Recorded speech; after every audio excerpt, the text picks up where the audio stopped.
Exercise number 6 के यानी कि पौधे और मानव में पोषण के बारे में जानेंगे। Objective question. ठीक, क्वेश्चन नंबर 1 से शुरू करते हैं। क्वेश्चन है कि स्वपोषी पोषण होते हैं आवश्यक है। स्वपोषी पोषण हेतु आवश्यक है क्या क्या चीज़? क्लोरोफिल चाहिए, हाइड्रोजल और कार्बन डाइऑक्साइड चाहिए, सूर्य का प्रकाश चाहिए, ये सभी चाहिए। आंसर हो जाएगा डी। आगे है, निम्नलिखित कथनों पर विचार कीजिए। स्वपोषण में जीव सरल अकार्बनिक अणुओं से जटिल कार्बनिक यौगिक का निर्माण करता है। सही है। पोषण में जंतु जो होते हैं, जंतु के द्वारा ग्रहण किए गए जटिल कार्बनिक यौगिक पाचन के दौरान सरल कार्बनिक यौगिक में परिवर्तित हो जाता है। तो आंसर हो जाएगा आपका सी, दोनों सही है। आगे चलते हैं कि मृतजीवी तथा परजीवी पोषण में जीव किस रूप में भोजन ग्रहण करता है? तरल के रूप में। आंसर हो जाएगा बी। आगे है, किसमें प्राणी संपोषण नहीं होता है? कवक में। आंसर हो जाएगा ए। आगे है, निम्नलिखित कथनों पर विचार कीजिए। पौधे प्रकाश संश्लेषण करते हैं तथा स्वपोषी होते हैं। आंसर हो जाएगा आपका ए, सही है। बाकी बात, कोई भी पौधा परजीवी नहीं होता है, गलत है। आगे है, आवश्यक पोषक के अंतर्गत शामिल है क्या? शामिल आपका मृतजीवी पोषण और परजीवी पोषण। आंसर हो जाएगा आपका सी, ए बी दोनों। आगे है, कौन परजीवी है? मधुमक्खी, मनुष्य, अमीबा। जोंक परजीवी है। आंसर हो जाएगा आपका डी। आगे चलते हैं। आगे है आपका, प्रकाश संश्लेषण की क्रिया को दर्शाने के लिए निम्नलिखित में से कौन सा समीकरण सही है? तो प्रकाश संश्लेषण जब होगा 6CO2 प्लस 12H2O और इक्वल हो जाएगा आपका C6H12O6 plus 6 oxygen 6O2 plus 6H2O। Answer हो जाएगा आपका डी। आगे है कि प्रकाश संश्लेषण के संबंध में निम्नलिखित तथ्यों पर विचार कीजिए। प्रकाश संश्लेषण में पौधे प्रकाश ऊर्जा को रासायनिक ऊर्जा में परिवर्तित कर देता है। तो ये पूछ रहा है कि कौन सा कथन सही है। ठीक, प्रकाश संश्लेषण एक रासायनिक क्रिया है। ठीक, प्रकाश संश्लेषण एक जीव रासायनिक क्रिया है। तो आंसर हो जाएगा आपका डी, इनमें से कोई नहीं ना। आगे चलते हैं। आगे है, प्रकाश संश्लेषण मतलब केवल एक, केवल दो, केवल तीन, ये सभी सही हैं, केवल एक कैसे है? आंसर हो जाएगा आपका डी। अब आगे, प्रकाश संश्लेषण में अत्यधिक प्रभावशाली तरंगदैर्घ्य दृश्य प्रकाश की किस क्षेत्र में पाई जाती है? लाल वाला भाग में। आंसर हो जाएगा आपका लाल प्रकाश में। आंसर हो जाएगा ए। आगे है, प्रकाश संश्लेषण प्रक्रम के लिए निम्नलिखित में से कौन से कच्चे पदार्थ का मौजूद होना आवश्यक है? तो आपका है कार्बन डाइऑक्साइड, जल, क्लोरोफिल, सूर्य का प्रकाश, सभी। आंसर हो जाएगा डी। आगे है कि प्रकाश ऊर्जा का कितना प्रतिशत उच्चतर पौधे द्वारा प्रकाश संश्लेषण में उपयोग में लाया जाता है? 1 से 2%। आंसर हो जाएगा आपका ए। आगे चलते हैं। आगे है, आपका निम्नलिखित में से कौन सा कथन सही है? उत्तर कोष्ठ की सहायता से दीजिए। कहता है, प्रकाश संश्लेषण हेतु सूर्य का प्रकाश का होना अनिवार्य है। सही है। कृत्रिम प्रकाश में प्रकाश संश्लेषण संभव नहीं है, ये गलत है। कैसे होगा? आंसर हो जाएगा आपका ए। आगे चलते हैं। निम्नलिखित में से कौन सा कथन असत्य है, मतलब गलत है? प्रकाश संश्लेषण में ऑक्सीजन उत्पन्न होता है। सही है। प्रकाश संश्लेषण में जो एटीपी का निर्माण होता है। सही है। प्रकाश संश्लेषण में उत्पन्न ऑक्सीजन कार्बन डाइऑक्साइड इसके विघटन से प्राप्त होता है, नहीं, जल से प्राप्त होता है। आंसर हो जाएगा आपका इसी गलत। बाकी बात, प्रकाश संश्लेषण का अंतिम उत्पाद ग्लूकोज है। सही है।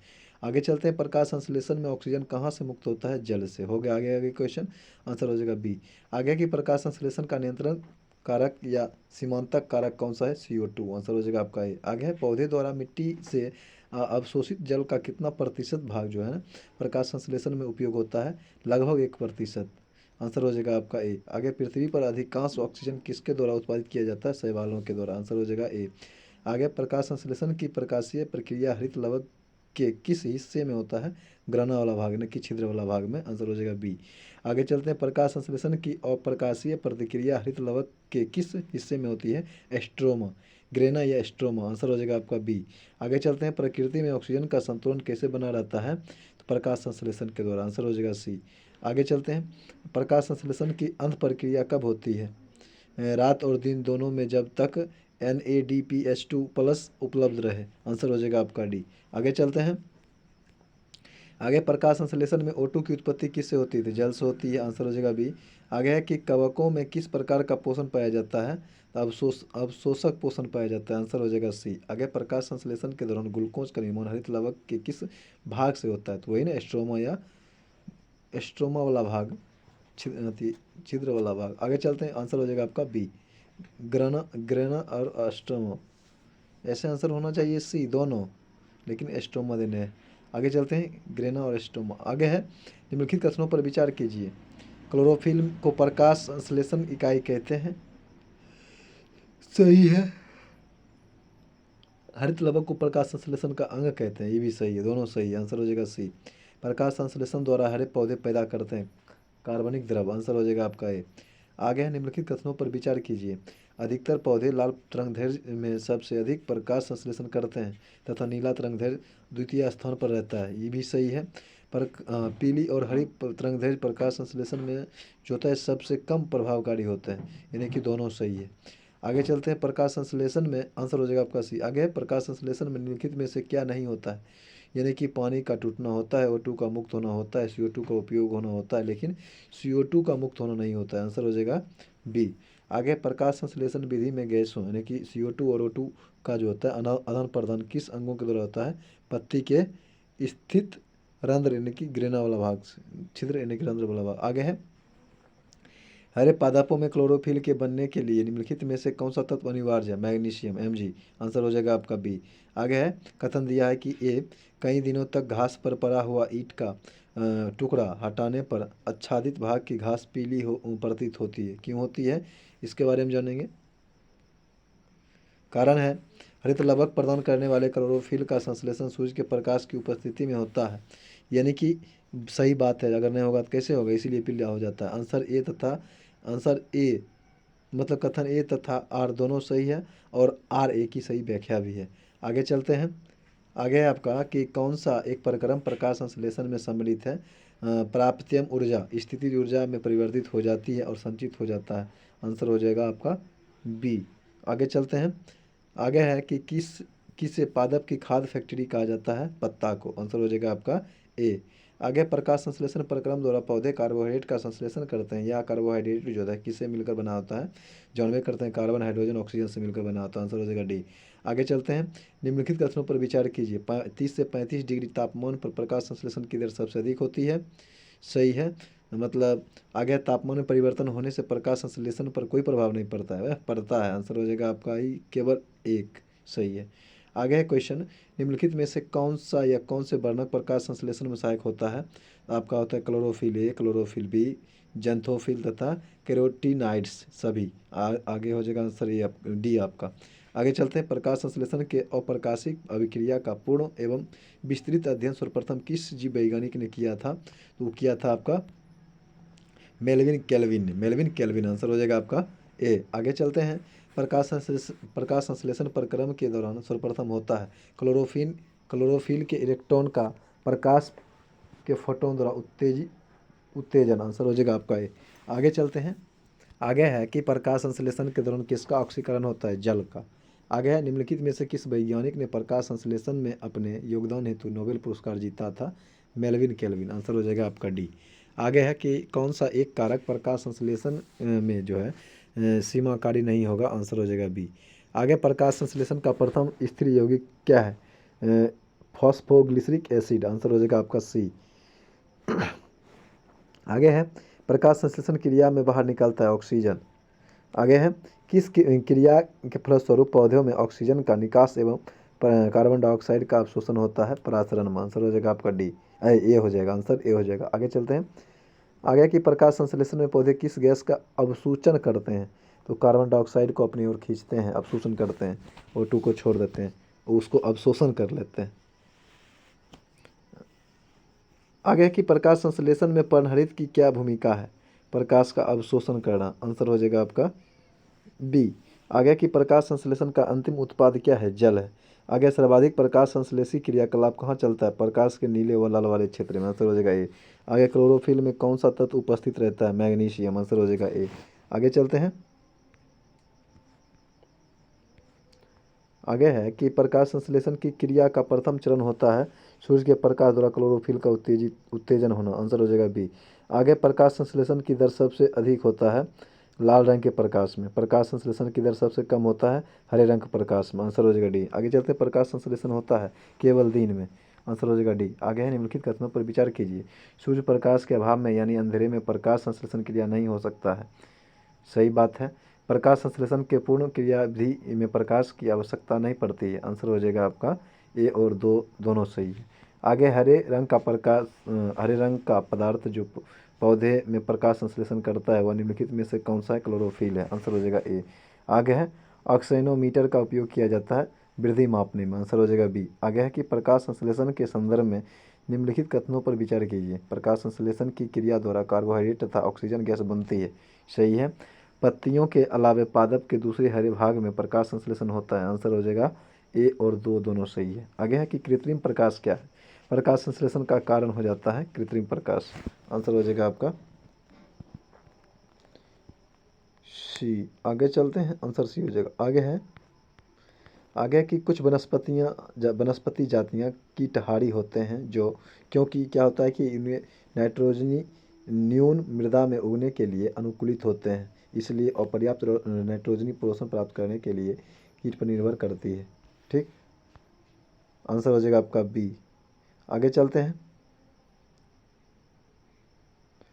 आगे है कि लार की प्रकृति कैसी होती है? क्षारीय होती है। आंसर हो जाएगा बी। आगे है पैरामिक्सो विषाणु द्वारा होने वाला मम्स या गलसुआ जिसको हम घेगा बोलते हैं वो किस लार ग्रंथि को स्रावित करता है?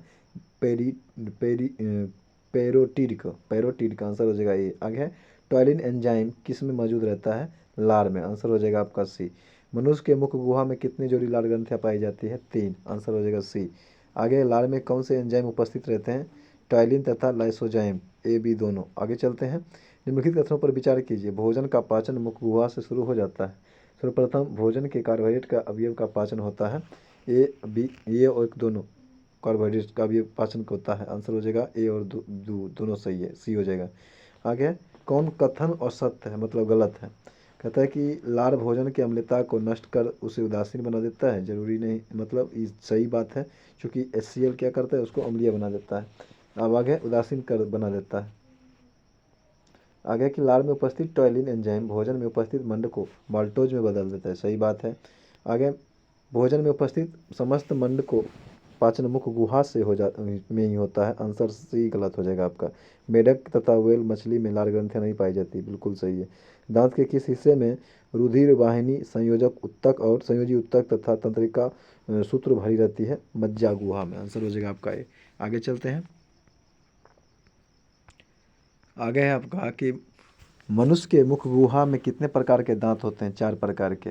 इसको बोलते हैं कितना 4 होता है? कृंतक, रदनक, चवर्णक और अग्रचवर्णक, यानी कि कतरने वाला।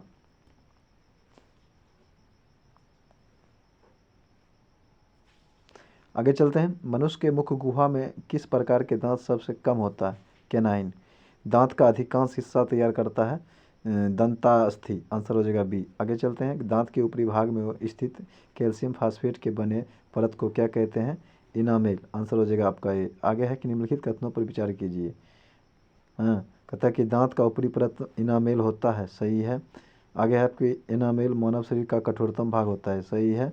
आगे इनामेल मुख्य रूप से कैल्शियम लवणों का बना होता है। सही है। इनामेल के स्वस्थ विकास हेतु फ्लोरीन आवश्यक है। सही है, सभी सही है। आगे चलते हैं कि जीभ पर उपस्थित किस पेपिला में स्वाद कलिका नहीं पाई जाती है? फिलीफॉर्म। आंसर हो जाएगा आपका ए। आगे जीभ के अग्रभाग में कौन सा स्वाद ग्रहण करने वाला स्वाद कलिका पाए जाते हैं? डी, मीठा हो जाता है। आंसर हो जाएगा आपका डी, मीठा। आगे मनुष्य में मुख गुहा के बाद होता है ग्रसनी। आंसर हो जाएगा आपका बी। आगे चलते हैं। कभी कभी भोजन जल्दी जल्दी खाने से क्या होता है कि खाते समय बात करने से खांसी उठ जाती है अथवा हिचकी आती है, इसका क्या कारण हो सकता है? भोजन श्वास नली में फंस जाता है। आगे चलते हैं। आंसर हो जाएगा आपका बी। आगे है कि लार ग्रंथियां पाई जाती है अमाशय में। आंसर हो जाएगा आपका ए। आगे चलते हैं। अमाशय कहता है कि अमाशय प्रोटीन पाचन का प्रमुख स्थान है। सही है, सी। आगे चलते पेप्सिन एंजाइम मौजूद रहता है जठर रस में। आंसर हो जाएगा आपका बी। अमाशय के जठर ग्रंथि से स्रावित होने वाला जठर रस में पाए जाते हैं, क्या पाया जाता है? हाइड्रोक्लोरिक अम्ल पाया जाता है, पेप्सिन एंजाइम पाया जाता है, म्यूकस पाया जाता है, ये सभी। आंसर हो जाएगा डी। आगे है अमाशय की दीवार तथा जठर ग्रंथियां हाइड्रोक्लोरिक अम्ल से प्रभावित रहते हैं क्योंकि म्यूकस अमाशय की दीवार को सुरक्षित रखते हैं। आंसर हो जाएगा आपका ए। आगे पेप्सिन बदल देता है प्रोटीन को पॉलीपेप्टाइड में, आंसर हो जाएगा बी। आ गया कि लार किसके पाचन में सहायक होता है, स्टार्च का, आंसर हो जाएगा आपका सी। आ गया कि पेप्सिन का एक प्रकार होता है, पेप्सिन एक प्रकार का एंजाइम है। आगे प्रोटीन का पाचन कहाँ से प्रारंभ होता है, पेट से। आगे चलते हैं, खट्टे स्वाद के लिए कोशिका जिह्वा के मतलब जीभ के किस भाग में होता है, पीछे वाला भाग, पार्श्व में, आंसर हो जाएगा डी। आगे डायस्टेज एंजाइम का स्रोत क्या है, लार ग्रंथि। डायस्टेज एंजाइम मतलब क्या होता है आपका, पचाने वाला एंजाइम। आगे चलते हैं कि पेप्टिक अल्सर से आहार नाल का कौन सा भाग क्षतिग्रस्त होता है, आमाशय वाला भाग, आंसर हो जाएगा बी। आ गया कि किस छिद्र के द्वारा जो है ग्रसनी नली में से जुड़ा हो जाता है, तो इसका आंसर हम देखेंगे अगले वीडियो में।